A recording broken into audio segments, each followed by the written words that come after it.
Get in on the action and make your bet with Sports Interaction. Summer is heating up with baseball. Can the Jays make a run at the division? Oh, no. Yeah. Hey, but you can bet before the game, whichever way you think. Live and in play at all your favorite teams and hot dog contests. Woo! Woo! SportsInteraction.com/STPN or download the app to get started. It's 19 plus. And what do you have to do, Steve? Please play responsibly. This is Agent Provocateur with Allan Walsh and Adam Wylde. Powered by Sports Interaction. Want to bet? The last episode of Agent Provocateur for Season 2. We will let everyone know right up front there will be a Season 3. Yes. But this is the last one before our summer hiatus. Adam, how are you? You know what, Allan? I'm excited and I'm feeling immensely proud, but also it's sort of like every time your kid has a birthday, and I know you know this, especially being just a very new empty nester. Every time your kid has a birthday, you're like, has it already been that long? And, I look at the ground we've covered in the 2 years that we've done the show so far, and we've got a lot of ground to cover today about free agency and all the other things that have happened in between our last couple episodes. And I just want to say I thank you for what you've brought to this network and for believing in us, because 2 years ago we were nothing. And I'm thrilled that we're going back for Season 3. I was saying to my wife last night, I think the show is, as shows do, it takes a couple of years. And I think we're just beginning to hit the stride of what this show can be. And I'm just so excited. Well, I knew you when. I knew you, Jesse, and Steve when. So it's a pleasure working with you guys. It really is. I look forward to recording every episode. We've had some great guests on this year. I mean, it's a thrill to have people like Steve Yzerman and Scotty Bowman to come on this year and tell and share some great stories. But more importantly, the reason we do this podcast is to give people a little bit of a peek around the curtain into what it's like being an agent, some of the relationships that we've made along the way, and tell some great stories. Yep. And talk about some of the leading issues in the industry. And I think we do that, and we do that on a regular basis. Yeah. And I think what's been amazing is just the educational aspect for a lot of people. It's the type of show where, typical sports networks aren't going to give you this because they're giving you the sports highlights, right? And that's their job. But I think the amount of information uploaded into my brain about, the CBA and the inner workings and negotiation and, even things like some of the guests we've had that are non-hockey related, prosecutors you work for, like with the O.J. Simpson case, and then of course musicians. And I know that the guest list that you have in your mind of people you'd like to have on this show is much longer than what we've seen so far. And there are some pretty big names on it that always kind of surprise me when you go, yeah, they said they might do it. So I'm excited for Season 3. And I was actually, I've got to tell you, Allan, we were at the draft in Nashville. I was really surprised when you texted Steve and Jesse and I and said, hey, so when am I coming on the show? Because we figured there's no way, we didn't even ask. Because I'm like, I'm always like, let's leave Allan, let him do his thing. He's got a really busy world. We're maybe less than 1% of it. And you were like, when am I coming on? And you came over to our studios. You walked up 3 flights of stairs, which Jesse booked us the tallest place in the entire world. And you came up and you did the show. And it was funny. You had just come from doing your rounds with the general managers. I think, the first place to start is, how do you feel the draft went for you and for Octagon? Yeah, I think we had a great draft. There were a lot of logistical issues, as we discussed. Severe thunderstorms on the East Coast, closed Newark, JFK, 2 big connecting airports for flights from Europe. And there were probably around 14 or 15 players and scouts who ended up, there were no flights available. There was no other way to get from New York or Washington to Nashville except renting a car and driving 12 to 14 hours. And that's what a lot of people did. And I had a lot of interviews arranged with NHL teams for certain players the day before the draft. A lot of those had to be rescheduled and squeezed in when they arrived. Some of the players were on the road for a long, long time, going straight shot 14 hours to get into Nashville to make it on time. So that was a little bit of a wrinkle in all of the best laid plans that you have every year. But from a draft standpoint and a hockey standpoint, really happy with the draft. There were some players that went a little bit higher than we were projecting. Some may have gone a little bit lower. But like I said on the Dangle podcast, the draft is really a snapshot of what teams think that day. And if you went back and redrafted the 2022, 2021, 2020 draft, they would look so different than the way they actually went down. And that's just the way it is. So what I always tell players, and I've been having this conversation, you don't want to be a dream killer. You don't want to be a killjoy. Yes, it's a remarkable milestone in their lives and in their families' lives to get drafted, but it really doesn't mean much. It just gets the player on the starting line. And 50% of players drafted in the first round play less than 50 NHL games in their career. I think playing less than 50 games is not an NHL career. So, anyone who thinks that getting drafted in the first round is an automatic to having a lengthy NHL career or superstardom, you're so far away from that. You're 18 years old. You're 17 years old. You're one of the best projected players at your age, but you're a long way from still being able to play in the NHL. Now, I know that the name Jiříček means a lot to you because of David going number 6 overall with Columbus last year. I know there's another Jiříček in the pipeline for next year, and he's got a great first name. His name's Adam Jiříček, David's younger brother.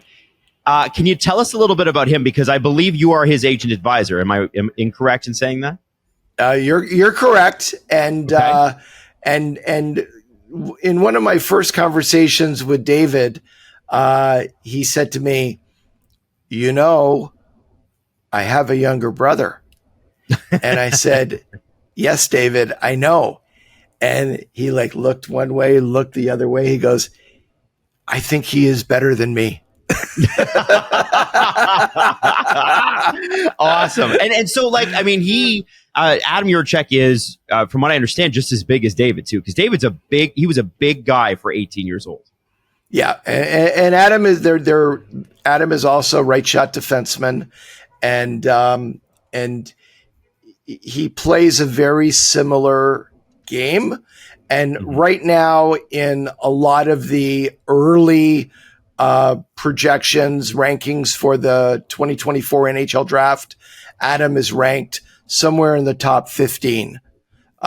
Still, who knows? It's so early, but he's certainly a player that, based on his play the last couple of years, especially his play on national teams as well, with Czechia, that he's going to be under the microscope and followed very closely as he enters into his NHL draft year.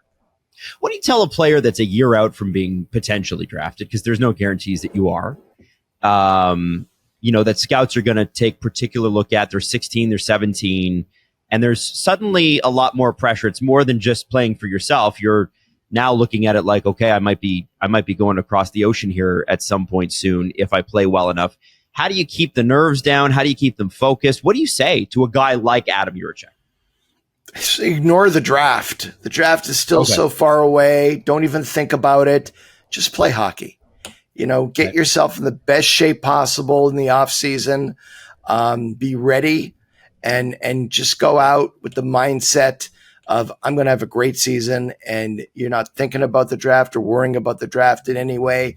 I think Adam has been through it a bit following and being there with his brother. He was in Montreal when David was drafted. He saw everything with his own eyes, and the two brothers are very close. So I think he's got a great advantage. The more knowledge and the more information you have, I think the better off you are.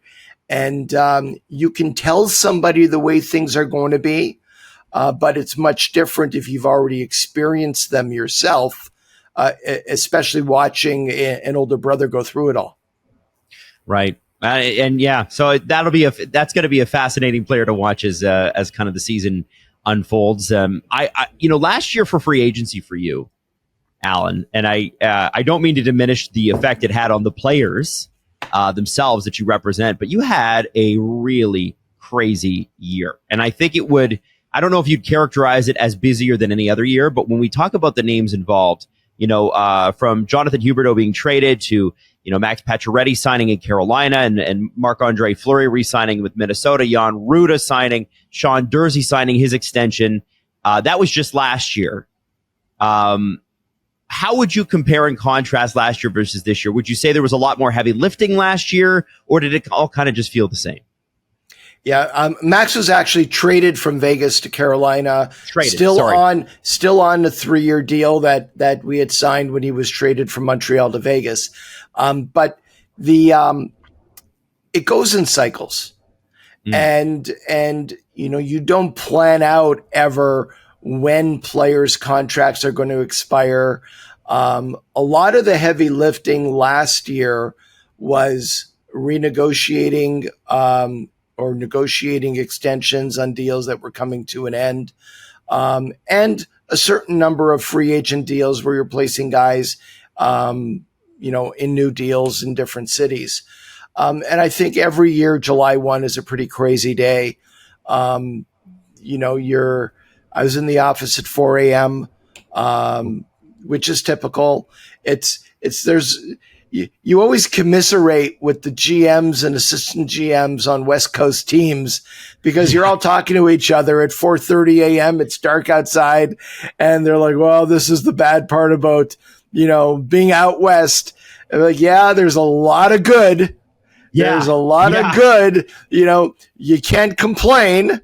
But on days like July 1, it's an early morning and it's a long day.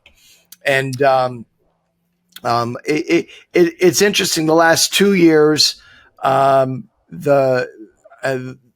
almost everything has transitioned away from office lines to cell phones. Yep. And it used to be way back when, where everybody was calling office lines and assistants here in our office, and people working with clubs were answering the phones, and you were able to, in some cases, have 2, 3, 4 conversations going at the same time, just with people on hold and punching buttons. And it's a little bit of a different dynamic when you're on a cell phone and you can really just talk to one person at a time. I don't think I called one office line the last several years. And everyone's texting and calling into cell phones. So does that make things complicated when you can't have, say, multiple lines going at the same time? You have to have someone's probably always calling you. You have to have a really good staff, and you have to take very good notes of every conversation you're having during the day. Because if you don't, I mean, you're literally having hundreds of conversations. It's so easy to get lost. And that's the one thing you don't ever want to have happen. So I am furiously taking notes during every conversation I'm having in a binder that I have separated out for each player. And I can quickly go and reference the last conversation with the time of the call, and other details that I put in to my notes. So I know exactly by looking, that I'm refreshed on exactly what was discussed and where we are, especially when you're conducting 5, 6, 7, 8 negotiations simultaneously with sometimes upwards of 8 to 10 to 12 teams. Jeez, that's a lot. That is, and switching back and forth has got to be the hardest part, especially when you're trying to keep players straight and team offers straight. Let me ask you, I don't think a lot of people know about the staff. How many staff would you have working with you on a free agency day, like on July 1st, July 2nd? There's probably about 6 people in the office. And we're also at Octagon very spread out. So, there's Ben Hankinson and Chris McAlpine in Minnesota, and they have a setup there with their staff. There's Andy Scott, Rob Hooper, Rob Grant, Mike Liute. Everyone has got their own little, their home base and staff there. And we all work together. We cooperate together. We share information. We strategize together. We bounce ideas off each other. It's very valuable, but there's a lot of people behind the scenes that help keep the engine running properly. Yeah, I hope without leaking oil. Of course. I hope I'm not speaking out of turn here, but I had the pleasure of having a couple drinks with you and Mike Liute in Montreal last year at the draft. And I hope one day he's able to make an appearance because he's quite the storyteller. He's a funny guy, and an NHL goaltender. And in the 80s when things were really wild. He's probably one of the best goaltenders of his era. Yeah. Yeah. He was runner-up for the Hart Trophy one year. A guy named Wayne Gretzky won it that year. Never heard of him. Me either. And he was MVP of the All-Star game when it was out in LA one year. He won the car. He had a remarkable career, and what he did is something I really admire. When he retired from hockey, he had gone to Bowling Green, NCAA, and completed his degree. Before turning pro, he seamlessly transitioned right into law school. And 3 years after retiring from the NHL, he had a law degree and went to work as associate counsel with the NHLPA. Yes. And told a lot of stories about that too. Very interesting guy. So maybe we can line him up for next year if he'll do it. I want to ask you about some of the moves specific to your clientele this year. And I think a lot of people want to know because, as we get to know the people that Allan, with the guests that we have on, people have like there's a more of an intimate interest in these people. And Sean Durzi's interview is one that sticks out to me as, one of my favorites personally in doing this show. He seems like a guy who is just made to be great in the sense that his attitude and his perseverance, you can see it in the episode. Just look up the Sean Durzi episode with Agent Provocateur. He moved to Arizona. We talked a little bit about this on the SDP, but I want to talk a little bit more about it here if we can. What a huge opportunity to step out and get enormous minutes and quarterback a power play for him. I think it's a great opportunity for him to hit his ceiling. And that means there's still a tremendous amount of unrealized potential. And the fact is that in Los Angeles, if there was one area they had an embarrassment of riches, it was right shot defensemen. And with Drew Doughty, great defenseman, installed as the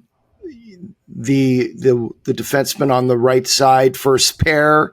Matt Roy, also power play. This past season, Sean, to get the ice time he had earned and play a role and opportunity he had earned, was moved over to the left side. And he'd never played on the left side before, but unlike others, he embraced it and said, "You want me to play on the left side? I'll play on the left side." And did it really well. But obviously they had to move somebody at some point.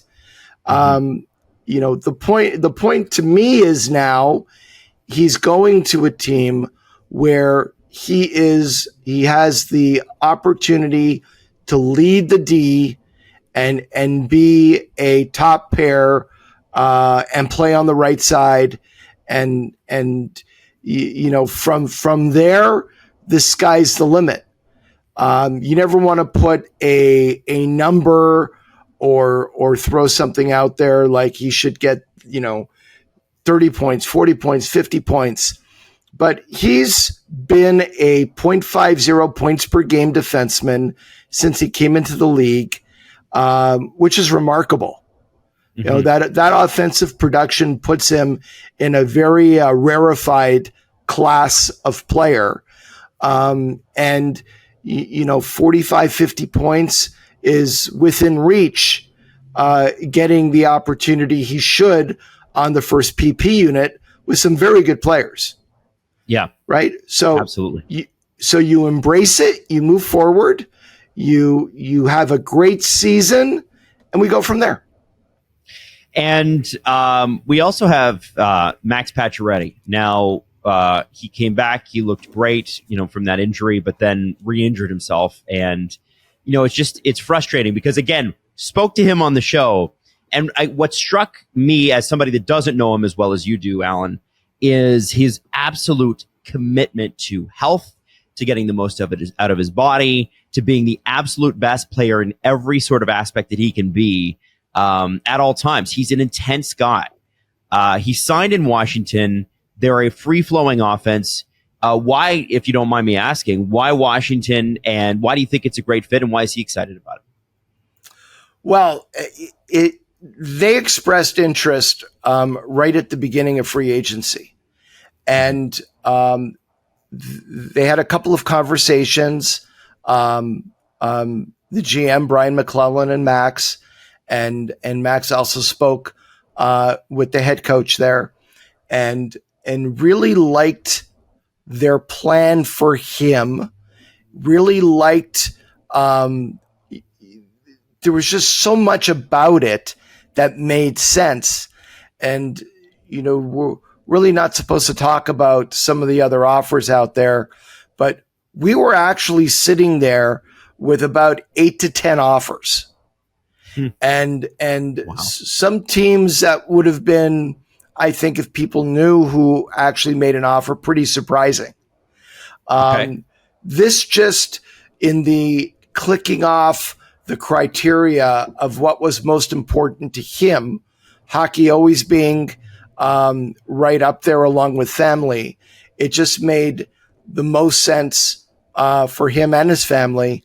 And he believes in the organization, and he's excited and can't wait to get back on the ice and be healthy and put all of the injuries he's had and been dealing with the last couple of years behind him. I think he's doing amazing right now. Don't know if he's going to be ready to start the season game one, but it shouldn't be too long before he's back playing and playing with some really good players and playing at the level he expects of himself. He's got to be looking forward to that. It's got to feel like a bit of a fresh start. Oh, yeah. Yeah, that's very cool. Jonathan Drouin rejoining Nathan MacKinnon. This is something we saw tons about when in their draft year when they were both drafted in the top 5 there, and obviously with the the Halifax Mooseheads, Memorial Cup champions. Jonathan Drouin has and let's not beat around it. There has been some tough moments in the last few years for him, and this reunion with Nathan MacKinnon, I'm curious about how much did the Nathan MacKinnon piece have to play in Jonathan Drouin going to Colorado? Well, I think Nathan MacKinnon was basically a chief scout and assistant GM on this file. Chris McFarland, the GM in Colorado, joked about it during his media availability. Nate did a great job convincing Jonathan that Colorado was the place for him, and playing with Nate. And they both hope that they play together and rekindle some of the magic they had back from Halifax is going to happen.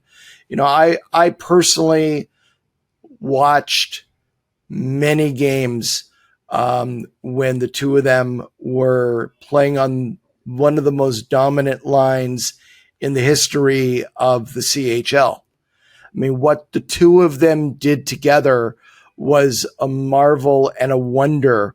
The chemistry between them, the sixth sense that they had between them, the awareness of where each of them were on the ice all the time. There were some games where each of them were getting 4 or 5 points, and they could have had 3 or 4 more. It was just astounding to watch. And if that magic and the chemistry can be rekindled again, I think that it bodes well for everybody.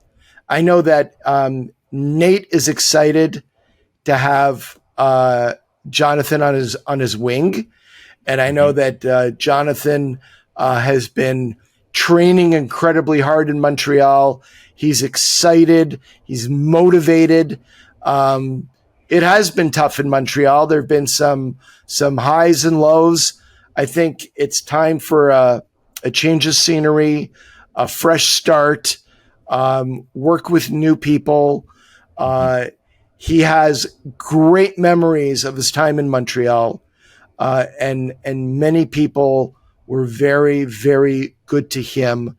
But it is a very tough place to play when things are not going well or the team is not doing well.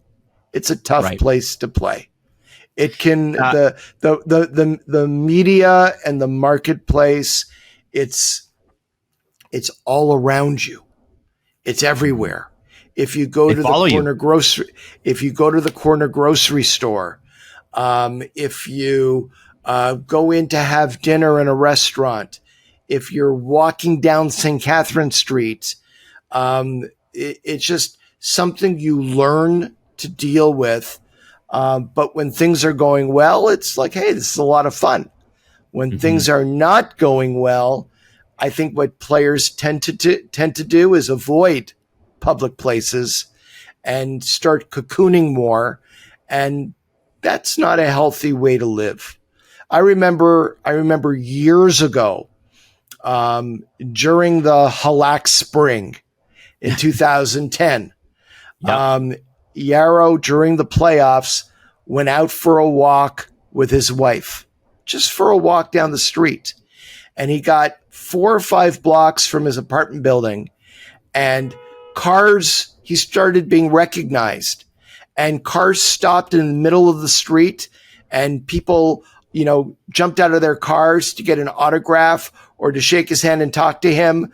And all of a sudden he was surrounded by 200-300 people just going for a walk.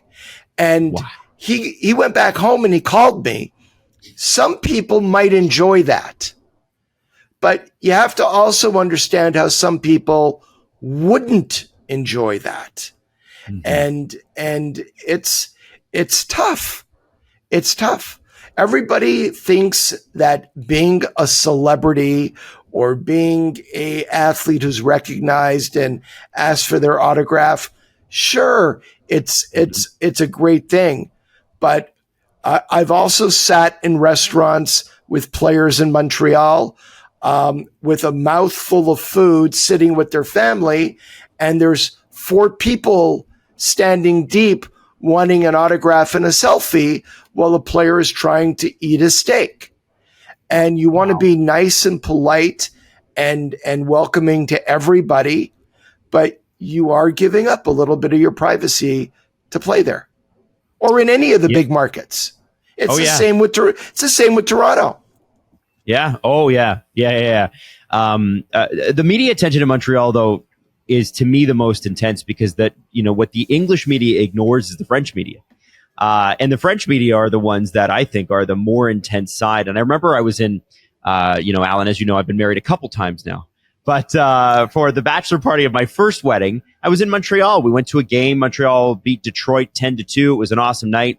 We ended up at a nightclub, and a couple of the players were there, and I won't name who they were. And they quite literally had to cordon off that part of the club. They had to take. I've never seen anything like that in Toronto. They'll be in a booth somewhere, but they actually had to rope it off. You could not. You're not even allowed to walk through because they're there, because there needed to be that separation. That's how intense things can get.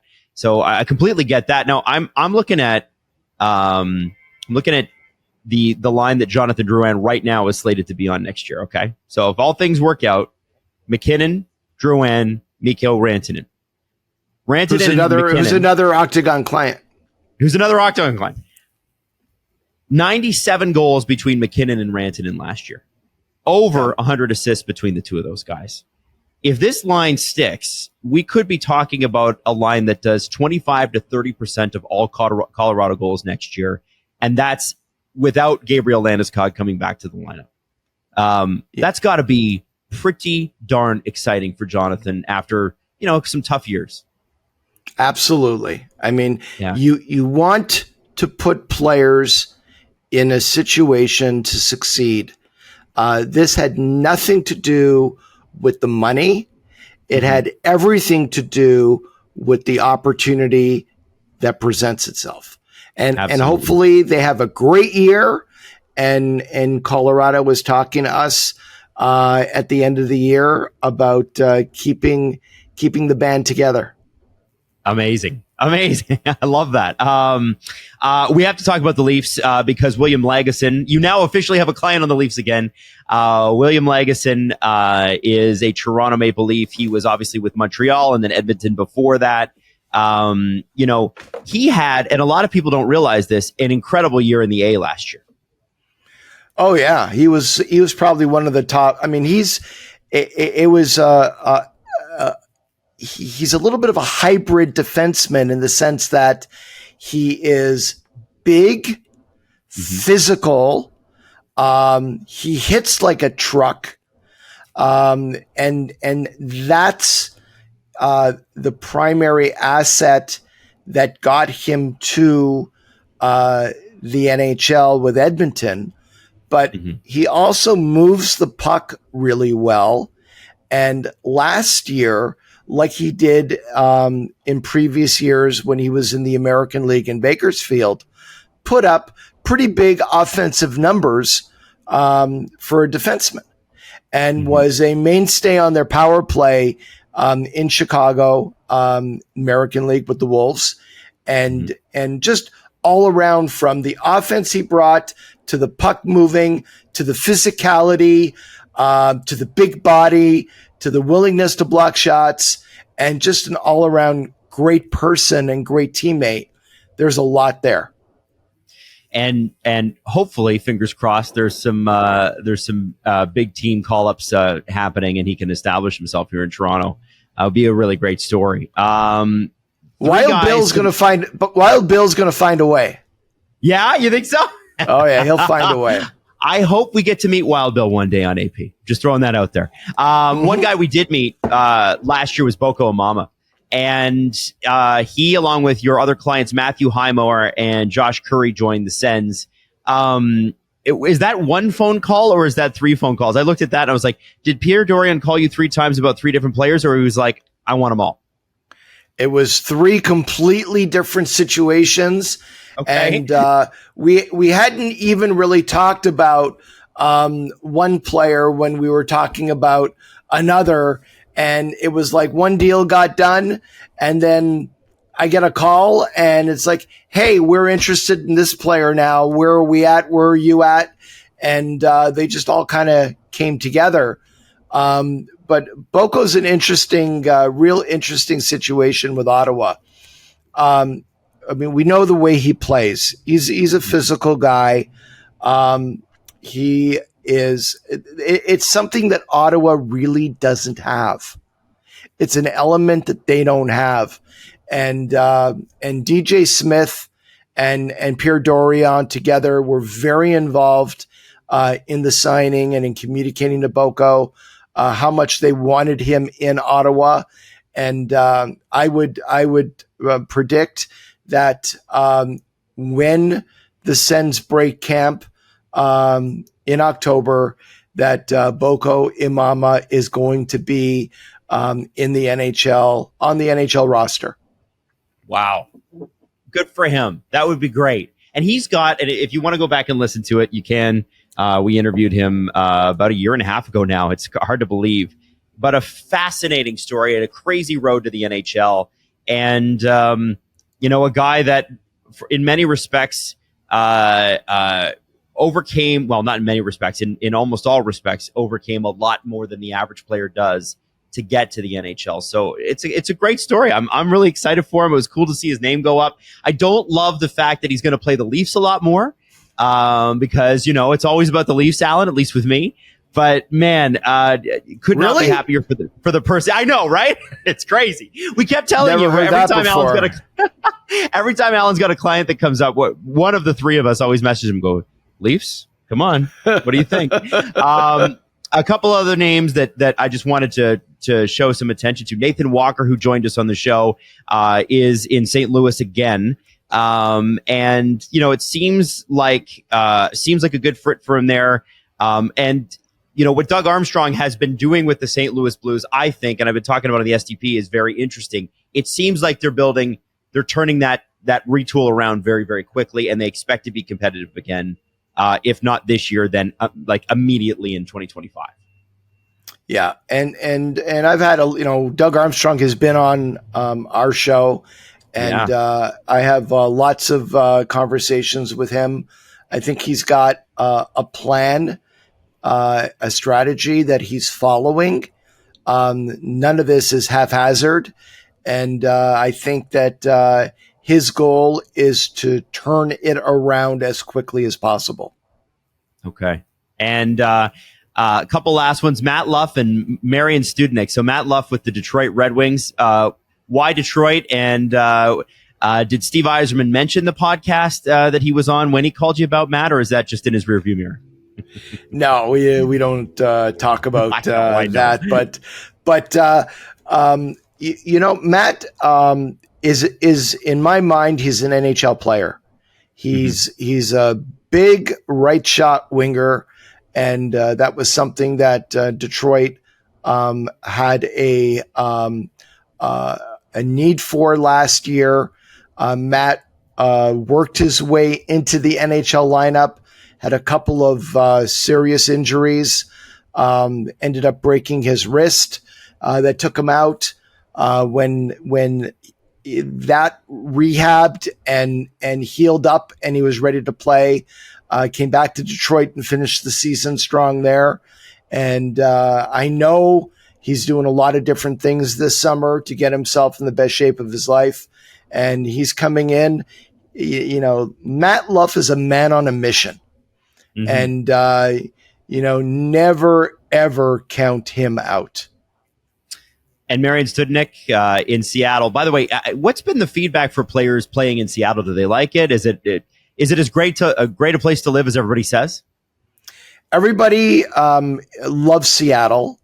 I think it's considered now amongst NHL players as a prime destination. I don't see any Seattles on no trade lists the way you might see some other cities. Toronto, Montreal. Yeah. People like going to Seattle. Ronnie Francis, Jason Botterill, Ricky O, they run a first-class organization, and they treat the players well. They have they've had great success last year in second year of their gestation. I think that they're a contending team with their young players going forward. They play an exciting brand of hockey, and with a little bit of luck, they're a team that can do a lot of damage next year. I wanted to ask you because first off, I want to say that you are one of the first people that I know that made the switch from Twitter to Threads. And I know you still have your Twitter account. But, being the social media maven that you are, Allan Walsh, what do you think of Threads so far? I really like it. The only thing they need to figure out that they need to be able to offer as an option is a timeline or a feed specific to who you follow, right? So I go to Threads and I'm getting all these, random threads from people that I don't follow on topics I don't really care about. And what I think so many people liked about Twitter is by the people you follow, you design specifically to you as an individual, the news you're interested in having pushed to you. So if you pick up a newspaper in the old days, when I used to buy a LA Times or a New York Times or Chicago Tribune, and you have the different sections, you've got the political section, you've got the sports section, you've got the business section, and it's static. It's all there, and you can see an article that catches your eye. You read it or you don't. That's sort of what Threads is right now, right? Whereas I would love to just have the information from the people that I follow coming to me, and it's more specifically designed to me and in real time chronological order. I don't want to see a tweet from. I don't want to see a tweet, a thread from 9 hours ago at the top of my, when I refresh and go to the top, and I'm reading 9-hour-old news from somebody I don't really want to, I'm not interested in that content. So once they get there, and I believe they will, it's a breath of fresh air because there's no negativity. Everybody was positive. Everybody was in a good mood. There was none of the, to me, Twitter has become a cesspool of negativity. I use it for very limited purposes now, comparatively to the way that I used to use it in the past. It's so easy to get sucked into that cesspool of negativity. And I don't think it's good for your mental health. I don't think it's good for much of anything. And it's all, political wars and right versus left. And I'm primarily there for the hockey content. And it's just so polluted with, far right, just hoping that either Twitter cleans its act up or Threads, makes some modifications and becomes the next go-to spot for all of us to reside with regard to social media. Yeah. I hope they hear the feedback because it sure was a lot of fun last night jumping on it. And in honor of it, I actually put out there and Steve rethreaded me. I think that's what it's called. I don't know what going to take some getting used to. The repost is, but yes, it's going to take some getting used to. But these are all questions today from threads, from listeners of this show on threads. So this is from Langdog. Allan, how important is term to players right now in terms of negotiations? With the previous flat cap, long-term deals seem to be all the rage, but now with the increases on the horizon, which, Allan, I think you're the first one I ever, just as a personal thing, you're the first person I ever heard talk about the fact that the cap is going to jump enormously. We're seeing the ramifications of it now, and Langdog wants to know, will the pendulum swing to more shorter-term 2-3 NBA type deals, 2-3 year NBA type deals? Well, it's interesting. There's a lot there. I've always believed that the top players in the league should never sign more than 2 or 3 year term deals. Really?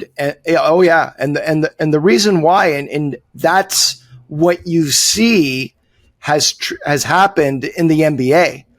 If you're a top player, you want to capture the top of the market, and what tends to happen in a 6, 7, or 8 year deal is you might have a certain percentage of the cap in year one, but as the cap goes up, your percentage of the cap is actually going down.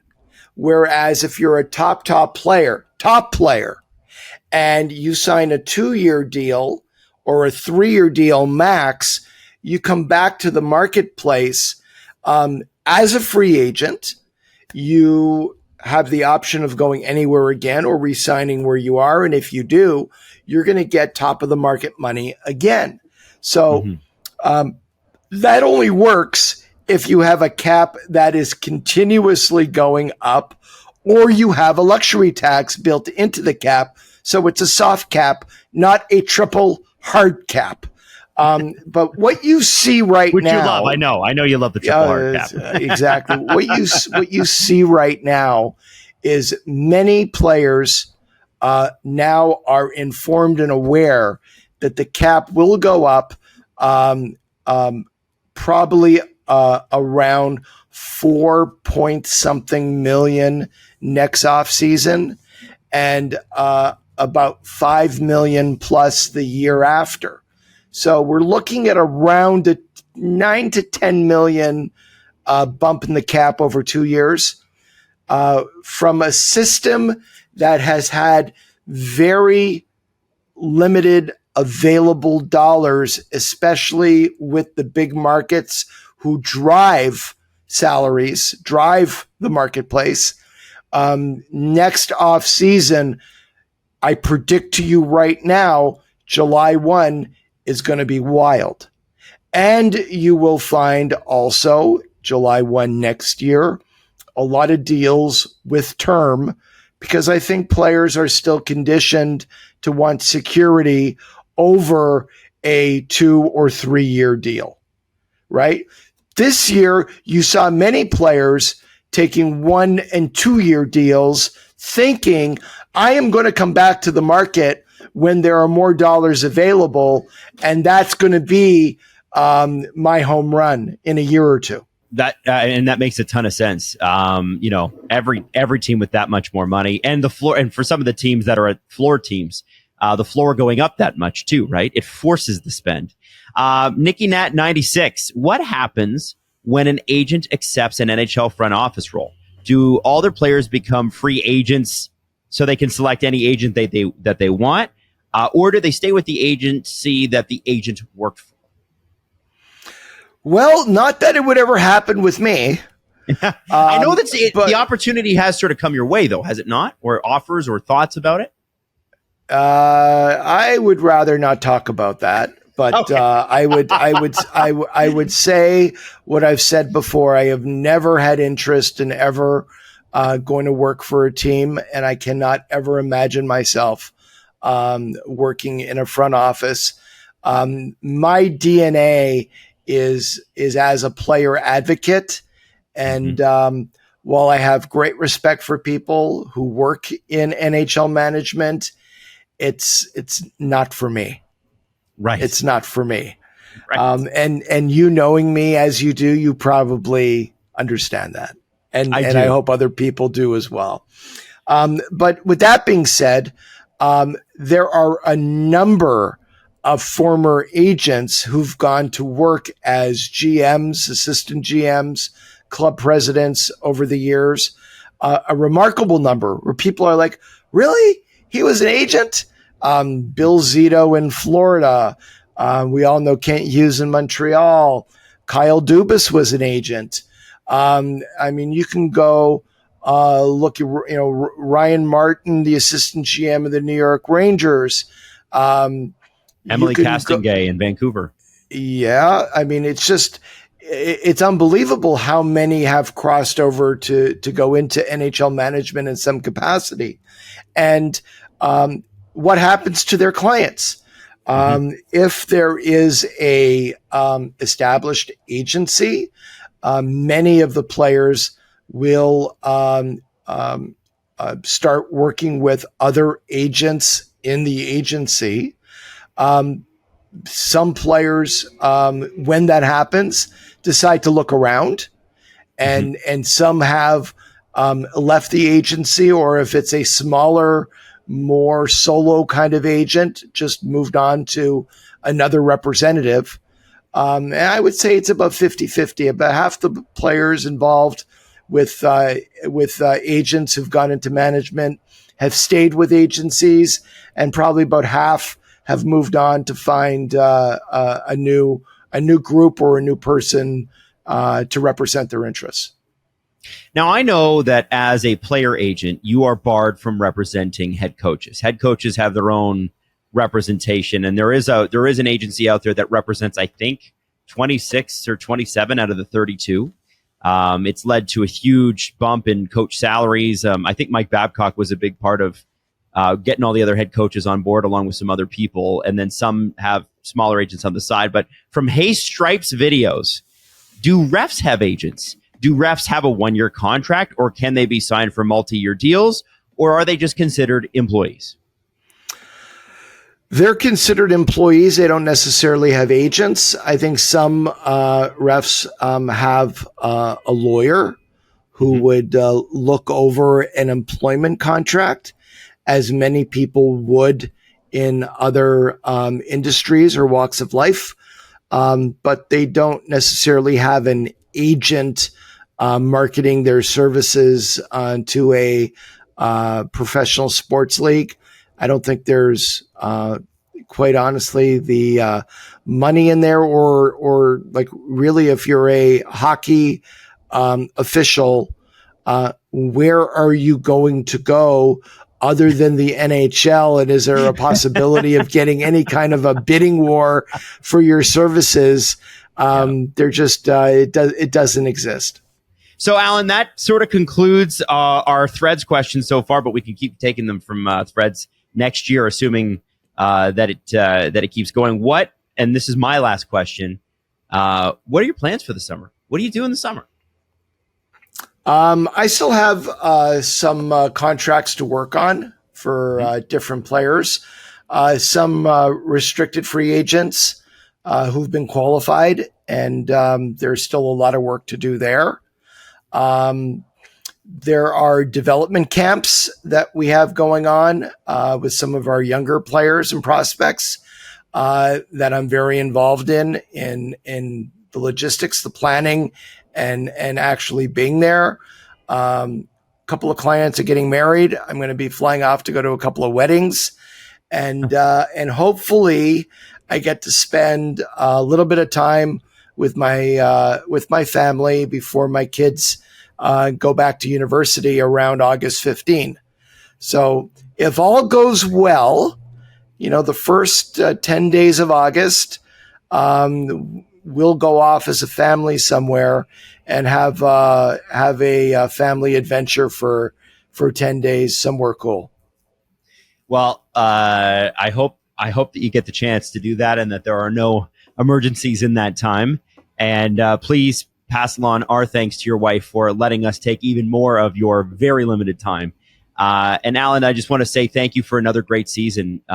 It's been so much fun to kind of go through with some of the interviews this year, especially I think for me, the Steve Yzerman interview stands out as like you just every time he does a press conference now, I look at him in a completely different light. So the insights and the interviews and all of the things that you have brought to the show this year, and we just want to say thank you. Oh, thank you guys. It's really is a privilege working with all of you. You're amazing coworkers. You've all become friends, and I enjoy all of my interactions with you guys, and really look forward to season 3. I'm going to make Allan uncomfortable here and say he's a really good hugger. Got a really good hug in Nashville. Just throwing that out there. Like, really good.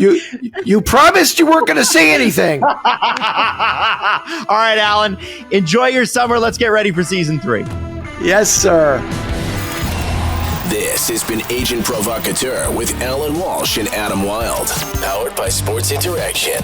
Want to bet? Follow Allan Walsh on Twitter @WalshA. Subscribe wherever you get your podcasts by searching Agent Provocateur and hitting the subscribe button. YouTube.com/SDPN.